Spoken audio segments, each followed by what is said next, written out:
When you're not in an assertive range of communication, you're going to run the risk of activating emotional triggers. This is especially true, obviously, of the blame that I touched on earlier. I think a lot of times partners in marriage will unintentionally recreate childhood experiences or activate those feelings that come from unmet needs from other parts of their lives.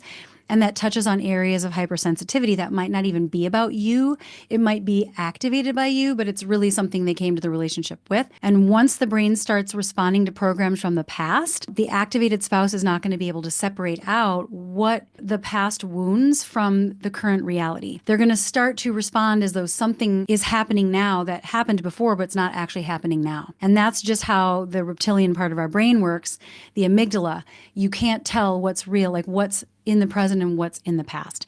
And so assertiveness is going to help you get very clear on like what's real now, what happened before versus what's happening now. And also, are you talking about you or are you talking about me? The impact that this has on relationships, obviously all four of these things are going to have a negative impact. It's going to erode trust and emotional safety. Constant miscommunications or unresolved conflicts are going to leave you feeling alone or emotionally unsafe. You're going to be afraid to bring things up. You're not going to have confidence that you're able to come together and problem solve. The second thing is that you're going to accumulate resentment, and I'm not going to get into resentment a lot. I talked about that last week, so you can listen to that for a deeper dive on that. But unexpressed feelings, or on the flip side, a lot of criticism can accumulate over time, and the resentment will overshadow positive aspects of the relationship, and that's of course going to get in the way of future communication.